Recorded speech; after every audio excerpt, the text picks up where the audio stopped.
Right మనం breaking news చూస్తున్నాం. బోరబండలో Congress versus BRS ప్రతి దాడి కనిపిస్తోంది. పోలింగ్ బూత్ లో బీఆర్ఎస్ కార్యకర్తపై కాంగ్రెస్ నేత బాబా ఫసీయుద్దీన్ దాడి చేసినట్టుగా తెలుస్తోంది. అయితే బీఆర్ఎస్ కార్యకర్తలు ప్రచారం చేస్తున్నారంటూ దాడి చేసినట్టుగా తెలుస్తోంది. ఈ దాడిని తీవ్రంగా ఖండించారు అటు మాగంటి సునీత గోపీనాథ్. బీఆర్ఎస్ కార్యకర్తలపై దాడులు చేస్తే ఊరుకోమంటూ వార్నింగ్ ఇచ్చారు. అయితే అటు బీఆర్ఎస్ నేతలు ప్రచారం చేస్తున్నారు అంటూ అటు కాంగ్రెస్ నేతలు మాట్లాడుతున్నటువంటి క్రమం కనిపిస్తోంది. కాంగ్రెస్ నేత ఫసీయుద్దీన్ బీఆర్ఎస్ కార్యకర్తపై దాడి చేశారు అని అంటున్నారు. మరోవైపు కాంగ్రెస్ నేతలు అక్కడ బీఆర్ఎస్ వాళ్ళు ఇంకా ప్రచారం చేస్తున్నారు పోలింగ్ స్టేషన్ దగ్గర అని చెప్పేసి వాళ్ళు మాట్లాడుతున్నటువంటి క్రమం కనిపిస్తోంది. మరోవైపు బీఆర్ఎస్ నేతలు అధికార పార్టీకి పోలీసులు తొత్తులుగా వ్యవహరిస్తున్నారు అని చెప్పేసి ఫైర్ అవుతున్నటువంటి క్రమం కనిపిస్తోంది. అది ప్రస్తుతం బోరబండ పోలింగ్ స్టేషన్ దగ్గర ఉన్నటువంటి సిచ్యువేషన్. రైట్, బోరబండ దగ్గర నుంచి మనకు ప్రవీణ్ లైవ్ లో సిద్ధంగా ఉన్నారు. అసలు ఏం జరిగింది ఏంటి అన్న వివరాలు అందించేందుకు. ప్రవీణ్, అసలు ఏం జరిగింది? కాంగ్రెస్ బీఆర్ఎస్ వర్సెస్ కొనసాగుతున్నటువంటి క్రమం కనిపిస్తోంది. అసలు ఏమైంది? ఇవాళ ఉదయం నుంచి కూడా ఓటర్లను ప్రలోభ పెడుతున్నారు అంటూ కూడా ఒక పార్టీ పైన ఇంకో పార్టీకి సంబంధించిన నేతలైతే విమర్శలు కూడా గుప్పించుకుంటున్నారు. ఇవాళ ఉదయం నుంచి కూడా కాంగ్రెస్ పార్టీకి సంబంధించిన నేతలు అయితే ఇతర ప్రాంతాల నుంచి ఎవరైతే నేతలు ఎన్నికల ప్రచారానికి వచ్చారో వాళ్ళు వెళ్ళిపోవాలంటూ కూడా ఇప్పటివరకే ఎన్నికల అధికారులు ఆదేశాలు కూడా జారీ చేశారు. కానీ కాంగ్రెస్ పార్టీకి సంబంధించిన కొంతమంది ఎమ్మెల్యేలు ఇక్కడ లోకల్గా ఎమ్మెల్యేలు ఎమ్మెల్సీలు ఉంటూ కూడా ఓటర్లను ప్రలోభాలకు గురి చేస్తున్నారు అంటూ కూడా బీఆర్ఎస్ అయితే ఆరోపణలు కూడా చేస్తుంది. అందులో భాగంగానే కాసేపటి క్రితమే బోరబండ డివిజన్కి సంబంధించి కూడా మాజీ కార్పొరేటర్ బాబా ఫసీయుద్దీన్ కూడా బీఆర్ఎస్ పార్టీకి సంబంధించిన కార్యకర్తలపై కూడా దాడి చేశారు అంటూ కూడా ఇప్పటివరకే బీఆర్ఎస్ నేతలు అయితే చెప్తున్నారు. అందుకు సంబంధించి కూడా బీఆర్ఎస్ నేతలు అయితే ఆగ్రహాన్ని కూడా వ్యక్తం చేస్తున్న సిచ్యువేషన్ అయితే కనిపిస్తుంది. దాడులు అనేది కరెక్ట్ కాదు. ఓటర్ల వారి ఓటుకు వినియోగించుకోవాలి.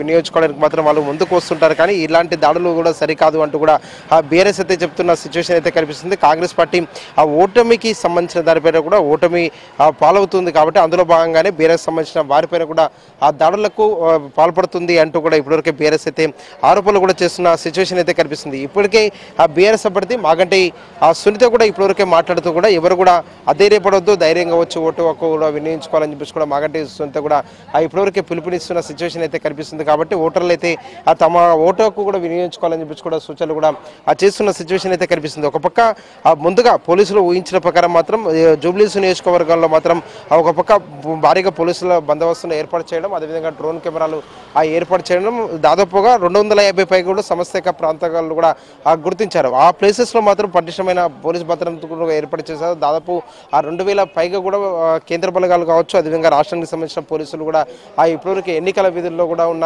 ఆ సిచ్యువేషన్ అయితే కనిపిస్తుంది. కానీ దాడులకు సంబంధించి కూడా ఒక పక్క బీఆర్ఎస్ వర్సెస్ కాంగ్రెస్ కూడా దాడులకు జరుగుతున్నాయని చెప్పేసి కూడా నేతలు అయితే చెప్తున్నారు. ఒక పక్క కాంగ్రెస్ సంబంధించిన ఆ నేతలు లోకల్గా ఉన్నారు. లోకల్గా ఉండి మాత్రం ఓటర్లను కూడా ప్రలోభాలకు గురి చేస్తున్నారని చెప్పేసి కూడా ఆ బీఆర్ఎస్ ఆరోపణలు చేస్తుంటే, అదే సమయంలో మాత్రం బీఆర్ఎస్ సంబంధించిన ఆ నేతలందరూ కూడా ఉన్నారు. వాళ్ళు కూడా ఓటర్లను కూడా ప్రలోభ పెట్టే ప్రయత్నం చేస్తున్నారు. అందులో భాగంగానే ఆ దాడులు చేస్తున్నారు అంటూ కూడా ఇప్పటివరకే కాంగ్రెస్ సంబంధించిన ఆ నేతలు అయితే చెప్తున్నారు. ఒకరిపైన ఒకరైతే విమర్శలు కూడా చేసుకుంటున్న ఆ సిచ్యువేషన్ అయితే కనిపిస్తుంది. పోలీసులు ముందుగా ఊహించినట్లుగానే జూబ్లీస్ నియోజకవర్గంలోని బోరబండ, అదేవిధంగా బోరబండకు ఆనుకున్న ప్రాంతాల్లో కూడా ఇప్పటివరకే దాడులు అయితే జరుగుతున్న సిచ్యువేషన్ అయితే కనిపిస్తుందని చెప్పుకోవచ్చు. దాడులకు సంబంధించి కూడా దాడులు జరగడం పైన కూడా ఇప్పటివరకు పోలీసులు అయితే ప్రత్యేకంగా నిఘా పెట్టారు. దాదాపు 139 డ్రోన్ కెమెరాలను కూడా ఇప్పటివరకు ఏర్పాటు చేశారు. డ్రోన్ కెమెరాల ద్వారా మాత్రం ఇప్పటివరకు ఎక్కడెక్కడ ఎలాంటి సిచ్యువేషన్ ఉంది అనే దానిపైన కూడా ప్రత్యేకంగా కూడా పరిశీలిస్తున్నారు. దాంతో పోలింగ్ సజావుగా సాగుతోందా?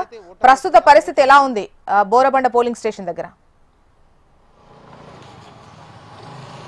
ఇప్పటికైతే పోలింగ్ అయితే సజావుగా జరుగుతుంది. కానీ పోలింగ్ కేంద్రాల వద్ద కాకుండా కూడా ఎక్కడైతే గల్లీలు ఉన్నాయో గల్లీల్లో కూడా ఆ పొలిటికల్ పార్టీలకు సంబంధించిన నేతలు అయితే ఇంకా ఓటర్ల వద్దకు వెళ్తున్నారు. ఒక పక్క ఓటు హక్కు వినియోగించుకోవాలని చెప్పేసి కూడా సూచనలు చేస్తూ కూడా ఓటర్లు కూడా ప్రలోభ పెడుతున్నారు అంటూ కూడా ఆ పొలిటికల్ పార్టీలకు సంబంధించిన నేతలు అయితే ఒకరిపైన ఒకరు విమర్శలు అసలు అయితే గుప్పించుకుంటున్న సిచ్యువేషన్ అయితే కనిపిస్తుందని చెప్పుకోవచ్చు. పోలీసులు అయితే ఆ ప్రత్యేక నిఘా పెట్టామని చెప్పేసి కూడా ఒక పక్క చెప్తున్న సందర్భంలో మాత్రం లోకల్గా ఏదైతే గల్లీలు ఉంటాయో గల్లీల్లో మాత్రం ఆ ఒక పార్టీకి సంబంధించిన నేతలపైన కూడా ఇంకో పార్టీకి సంబంధించిన నేతలు మాత్రం ఆ దాడులు అయితే కొనసాగుతున్నాయి. ఇప్పటివరకే బీఆర్ఎస్ పార్టీకి సంబంధించిన అభ్యర్థి మాగంటి సునీత మాత్రం ఇప్పటివరకు జరిగిన దాడులను కూడా ఖండిస్తున్నారు. ప్రతి ఒక్కరు కూడా ఓటు హక్కు వినియోగించుకోవాలి, కూడా ఎవరు కూడా అధైర్యపడవద్దు, ధైర్యంగా ఉండాలి, ఓటు హక్కు వినియోగించుకోవాలని చెప్పేసి కూడా సూచనలు అయితే చేస్తున్న సిచ్యువేషన్ అయితే కనిపిస్తుందని చెప్పుకోవచ్చు. పోలింగ్ 7 గంటలకే ప్రారంభమైంది, 9 గంటలు అవుతుంది కాబట్టి 9 గంటల వరకు కూడా పోలింగ్ మాత్రం ఇప్పటివరకే మందకొడిగా కూడా కొనసాగుతుంది. కొంతవరకు అంటే ఉద్యోగులు ఆఫీస్కి వెళ్ళే సమయం అవుతుంది, అదేవిధంగా వ్యాపారస్తులు కూడా వారి వారి బిజినెస్లో కూడా వెళ్తుంటారు కాబట్టి పోలింగ్ శాతం కూడా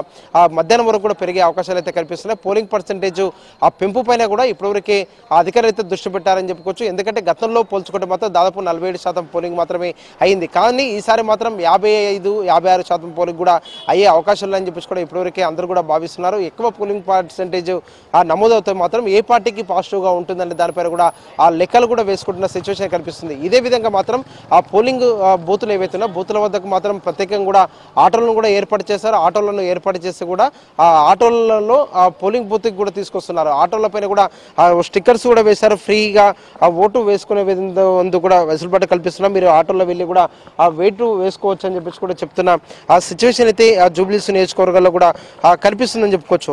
దీంతో పాటుగా ప్రత్యేకంగా ఎవరైతే ఓటు హక్కు వినియోగించుకోవడానికి రారు అని చెప్పేసి కూడా భావిస్తున్నారో వారికి అధికారులు ఇప్పటివరకే సూచనలు చేస్తున్నారు. ఈసారి మాత్రం ఓటు హక్కు వినియోగించుకోవాలని చెప్పేసి కూడా వాళ్ళందరూ కూడా ఓటర్లకు సూచనలు చేస్తున్నారు. దాంతోపాటుగా హైదరాబాద్ నగరంలో ఏ ఎన్నిక జరిగినా, అంటే గతంలో ఎన్నికలు గమనిస్తే మాత్రం హైదరాబాద్ నగరంలో ఆ ఎన్నికలకు సంబంధించినంత వరకు మాత్రం ఒక పక్క పోలింగ్ పర్సెంటేజ్ కూడా తక్కువ నమోదవుతుంటుంది. కానీ ఈసారి జూబ్లీస్ ఆ ఉప ఎన్నికకు సంబంధించి మాత్రం పోలింగ్ పర్సెంటేజ్ మాత్రం 55-56% కూడా నమోదయ్యే అవకాశం ఉందని చెప్పేసి కూడా ఇప్పటివరకే అంచనాలు కూడా వేస్తున్నారు. ఒకవేళ ఎక్కువ పోలింగ్ పర్సెంటేజ్ నమోదవుతే మాత్రం ఏ పార్టీకి ఎక్కువ అవకాశాలు ఉంటాయనే దానిపై కూడా ఒక పక్క అంచనాలు వేస్తున్న నేపథ్యంలో మాత్రం ఇప్పటివరకే జరుగుతున్న దాడులకు సంబంధించినందుకు మాత్రం ఇప్పటివరకు 6వ కర్ణన్ కూడా ప్రత్యేక నిఘా పెట్టాలని చెప్పేసి కూడా చెప్పారు. ఉన్నతాధికారులు ఎవరైతే ఉన్నారో ఎన్నికల అధికారులందరూ కూడా ఇప్పటివరకే విధుల్లో నిమగ్నమయ్యి వాళ్ళందరూ కూడా ఆ పోలింగ్ కు సంబంధించిన ఉదయం కాస్త మొదలైనప్పుడు కాస్త మందకొడిగా కనిపించింది, ఇప్పుడు ఓటర్ల తాకిడి పెరిగిందా, ఎట్లా ఉంది సిచ్యువేషన్? 9 గంటలకు వస్తుంది కాబట్టి ఓటింగ్ పర్సెంటేజ్ కూడా వేయడానికి, అంటే ఒక పక్క ఓట్లు వేయడానికి కావచ్చు, అదేవిధంగా ఓటింగ్ పర్సెంటేజ్ కూడా పెంచాలని చెప్పి కూడా అధికారులు కూడా భావిస్తున్నారు. కాబట్టి ప్రతి ఒక్కరు కూడా ఓటు హక్కు వినియోగించుకోవాలని చెప్పి కూడా ఆ సూచనల నేపథ్యంలో మాత్రం పోలింగ్ స్టేషన్ల వద్దకు మాత్రం తాకిడైతే పెరిగిందని చెప్పుకోవచ్చు.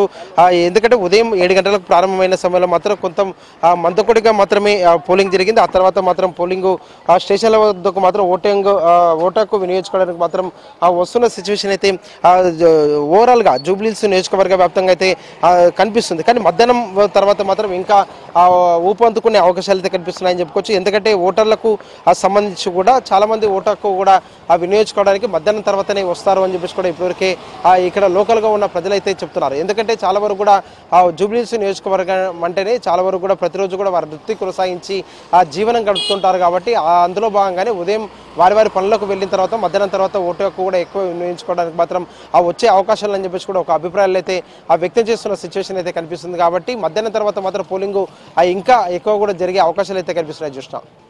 ఓకే, రైట్ ప్రవీణ్, అప్డేట్ కోసం మళ్ళీ సంప్రదిస్తాం. అది బోరబండ దగ్గర ప్రస్తుతం